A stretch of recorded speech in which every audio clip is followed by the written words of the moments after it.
जय Jinendra. Welcome to advance study of Jainism online camp. आज हम पढ़ेंगे डी से दान। दान यानी चैरिटी और डोनेशन। दान अर्थात देना, बिना फल की अभिलाषा से, बिना फल की कामना से दूसरों को देना, वह दान है। जैसे इस पिक्चर में यह व्यक्ति दूसरे व्यक्ति को मेडिसिन यानी दवाइयां दे रहा है, इसे हम चैरिटी कहते हैं। इसी तरह यह व्यक्ति पैसे इकट्ठे कर रहा है डोनेट करने के लिए, यानी जरूरतमंद की मदद करने के लिए। अपने पास जितना हो उसमें से कुछ ना कुछ दूसरे को अच्छे काम के लिए मदद के रूप में देना दान कहलाता है। दान किस तरीके से देना चाहिए? हमें दान दिल से, प्रेम से और भाव से देना चाहिए। हमें आग्रह के बिना, यानी किसी के मांगे बिना हमें दान देना चाहिए। बाद में मिलने की आशा किए बिना, दान देने के बाद उसके बदले हमें कुछ मिलेगा ऐसी आशा नहीं रखनी चाहिए। देने के बाद अफसोस किए बिना, हमें दान देने के बाद अफसोस नहीं करना चाहिए कि हमने वह दान क्यों दिया। गुप्त दान, किसी से कहे बिना ही मैंने दान दे दिया, यानी दान देने के बाद किसी और को ना कहें कि आपने दान दिया है। अभिमान बिना, ईगो को गो करोगे तो पुण्य इन होगा और पाप आउट होगा। ईगो यानी अपना अभिमान छोड़ोगे तो पुण्य इन होगा, यानी पुण्य अंदर आएगा और पाप बाहर जाएगा। दान का स्वरूप, यानी दान क्या है और क्या नहीं। लंच बॉक्स में से मित्र को खाना देना यह दान नहीं है, पर किसी गरीब को खाना देना वह दान है। घर अथवा बैग में से कजन भाई बहन को कुछ देना वह दान नहीं है, पर अगर गरीब को नोटबुक अथवा जरूरी वस्तु देंगे तो वह दान कहलाएगा। मम्मी पापा को दवा देना दान नहीं है, पर दुष्काल जैसी कुदरती आफतों में कपड़ा, दवा, रुपया आदि देना। अब कोरोना काल में काफी लोगों ने मुफ्त में खाना बांटा था, वह एक तरह का दान था। बर्थडे पार्टी में गिफ्ट देना यह दान नहीं है, परंतु अगर यही गिफ्ट हम अनाथ आश्रम में दें, हम अनाथ आश्रम में अनाज या अन्य कोई भी वस्तु या रुपया दान दें तो वह दान कहलाता है। दूसरों की वस्तु को भेंट देना यह अनुमोदना कहलाता है, जैसे कि जैनशाला या संघ में प्रभावना। तुम्हारी स्वयं की वस्तु हो और दूसरे को देना हो, जैसे कि तुम्हारे पास 2 लंच बॉक्स हैं, तो तुम उनमें से एक लंच बॉक्स किसी गरीब को दे दो, वह दान होगा।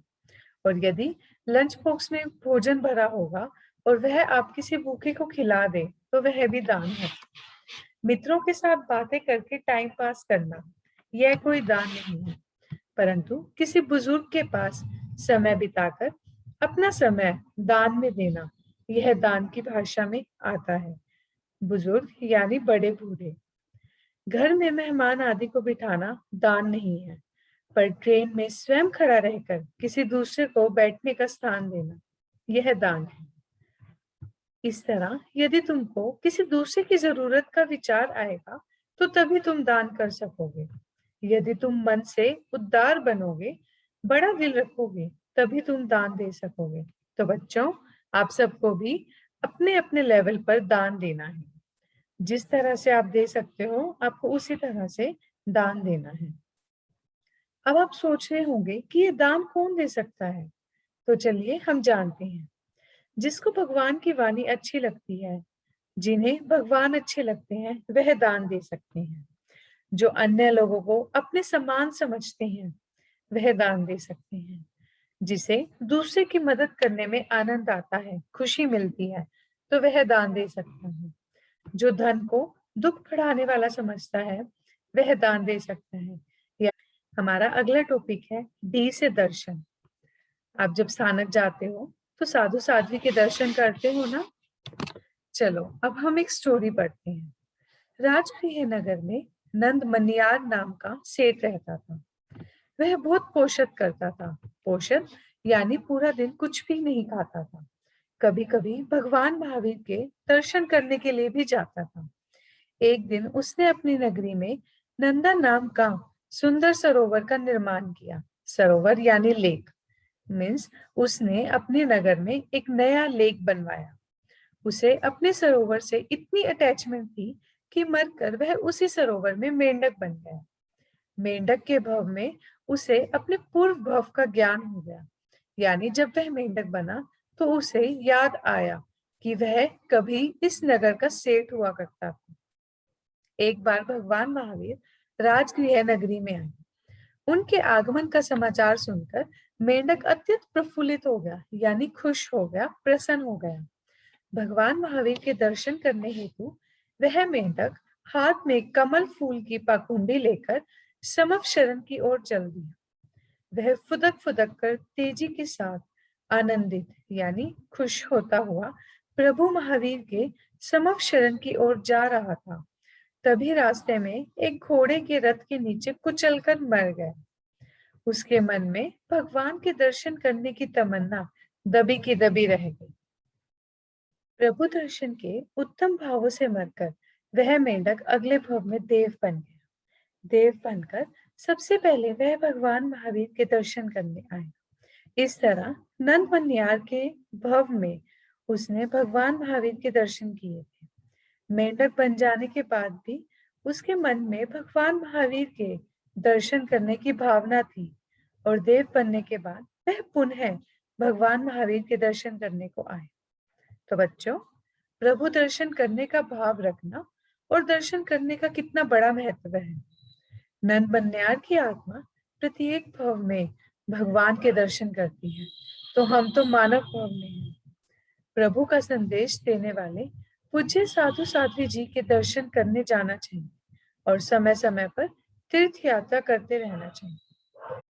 यह बताओ कि तुम साधु साध्वी के दर्शन के लिए स्थानक चाहते हो तो कितनी देर रुकते हो? थोड़ी देर? और घर में कितनी देर रुकते हो? बहुत अधिक।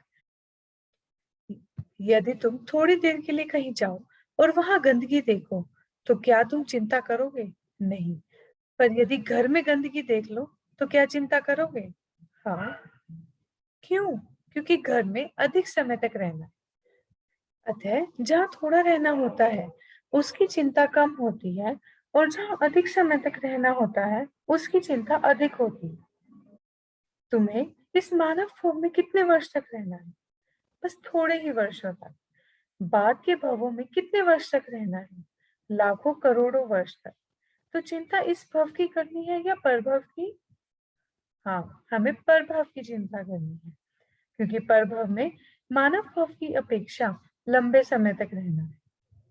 अतः इस भव की नहीं, भविष्य की चिंता करनी है। आत्मा है, परभव है, इस भव को और परभव को सुधारना है। यदि यह भव सुधर जाएगा तो परभव भी सुधर जाएगा। इस मानव भव में हमको अगले भव को सुधारने का काम करना है।